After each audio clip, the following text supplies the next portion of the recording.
talk about is the transparency of two-way radio systems. They are open. The way the system works now is when a person calls in, all cabs hear the phone call. Everything is heard by the cab drivers, every single cab driver that is out there. It's not called into a cell phone. Cell phones can be turned off, batteries can die. It is not hooked in necessarily means it's hooked in. If the system that's he's speaking about, this workforce manager or whatever other system it is a two-way push-to-talk, and you cannot make cell phone calls at the same time while the push-to-talk is on, and push-to-talk does not work when the cell phone is being used. So unless they have a private phone, which now of course is legal, then they can use the private phone and push-to-talk, but it does not allow for transparency and monitoring. So calls can be made on that same system and not be heard by other taxis, which can lead to, for other taxi companies that may come in with just a cell phone, a system that doesn't work because it is a call directly to an individual in a car, and that can become a problem.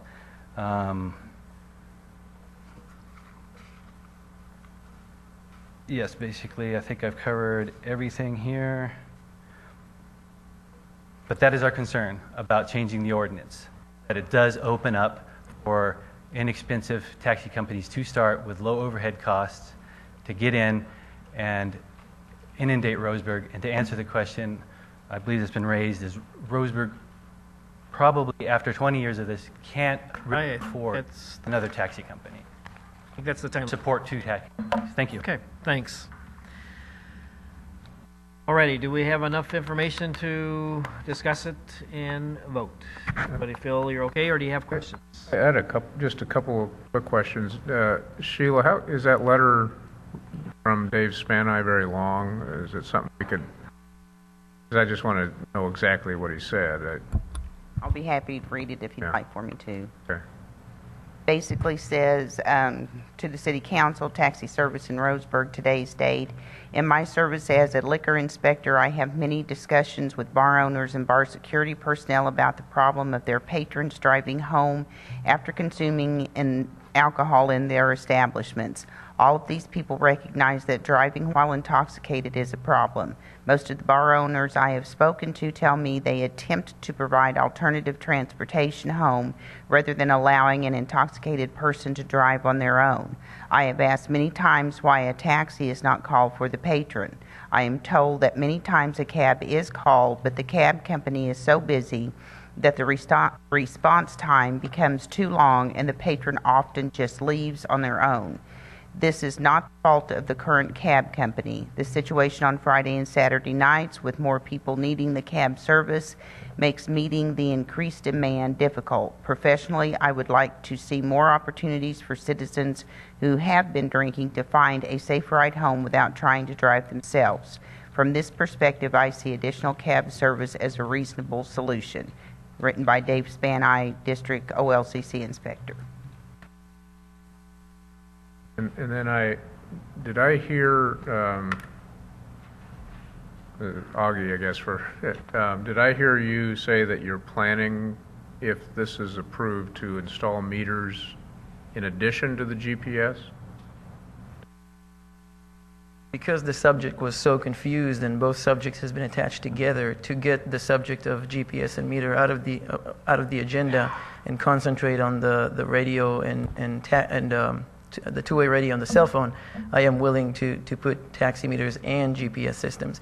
The GPS systems are for the drivers, not for the passenger. Drivers right now have to ask for directions over the radio in a very clumsy kind of way. You know where Bar Mart is? You take a right there, you take a left there, and it's kind of a mumbo-jumbo. And when you are paying for the meter, when your driver is lost and doesn't have a GPS system to guide him, this may be a problem. And it happens more often than you think, and it might happen on purpose or not, but that is a problem. Yeah, so I just wanted to know if that, so I heard you correctly. Then the second question was, there's a provision in the proposed ordinance that restricts using an earpiece, and you seem to be advocating that you wanted to be able to use an earpiece. What's your What's your position on that? Not necessarily an earpiece. This can be a speaker system too that sits on the visor, and the passenger in the back seat can absolutely hear whatever is going on. But here's what needs to be understood. The ordinance that we saw from New York City is because New York City has 50,000 cabs. And most of these cabs are owned and operated by the cab drivers as subcontractors. They own their own cell phones. There's no way to supervise this. They sell stocks while driving. They sell merchandise from pamphlets while driving to make up more money. In the city of Roseburg, this is going to be very simple. I own the phones. I pay for the phones. It's a very, very expensive system. If a call is being made out of that phone and it is a private call, I will be able to see this. So this is why I'm trying to distinguish here and have the subject not be confused. Now, the Sunshine Company is asking again and again and again that everybody in the cab and all the other cab drivers will be able to hear what's going on in dispatch, which is not necessary at all. Actually, I find it very offensive if I have to call a cab and everybody and their mother can hear where I'm going, who I am, and what time I'm going to be coming back. If I want to go and make if I'm a business owner, and again, and everybody knows me, and I'm going and making bank trips every Monday and Thursday, I would actually be happier, and people won't know everybody, cab drivers, passengers, and everybody will not know where Augie Zohar is going every Monday and Thursday and when. I don't see any advantage of it, having everybody hear it. I think you answered my question about the earpiece. I would like to see this removed from the code, yes. I would like to see... Okay, so that's what you were asking. Yeah, what the state requires, an earpiece. Let me make a comment about it. The thing is, we don't know that the next cab company will own their phones, as Mr. Zohar says, or whatever. You know, we have to draft something that would apply to anyone, and so the attempt here was to avoid the use of you know, these are just too fun. I mean, to drive around with all night and use this to talk privately to whoever you're talking to, that's too much of a temptation. So I think the proposal was to have it be something that the passenger would hear, and then that would be done and over. Got it. Okay. That was the idea, and the visor idea sounds ideal. I have seen a code that asks for no private calls. Oh yeah, I have a question for you. You were going to put meters in the GPS, same taxi, and I'm visualizing... Taxis.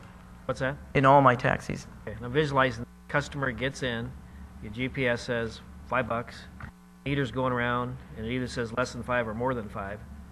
What happens then? The customer has a choice to prepay before the fare starts for the distance that the GPS says, or start the taximeter. Once you've started a taximeter, you can't go back and say, oh, the GPS said less, so I want to pay less. It's a choice that the passenger is going to have that does not exist right now. Again, I don't want to confuse the situation even more. I'm just comparing with what we have right now. Right now, you pay what the taximeter says, even if the driver got lost, even if whatever happens. I want to offer a solution to that by charging people before the fare starts. So the customer has an option to either prepay, and whatever happens, happens. The taxi driver can lose his way. The taxi driver can get to downtown through Medford. It doesn't matter. It doesn't matter as long as you pay your $5. If you choose to use the taximeter, you're more than welcome. What I guess I was pointing out was it just seems like you can really have an angry customer if you say GPS is $5 and you get there and it's only $4.75 off of the little meter reading. And then all of a sudden you got a problem by having them both available. Seems like you want to be one or the other. Well, that's what he's asking. Both there. He said at the start, Right. this is what it costs. Then that meter runs no matter what, right? Or are you just going to shut the meter off? No, I'm going to shut the meter off. The meter is going to have a set Matter fare. Yeah, either or. Well, you'd only install a meter if that was a requirement within the ordinance, correct? Yes. The ordinance doesn't require you to have a meter. You're not going to put one in anyway, right? Yes.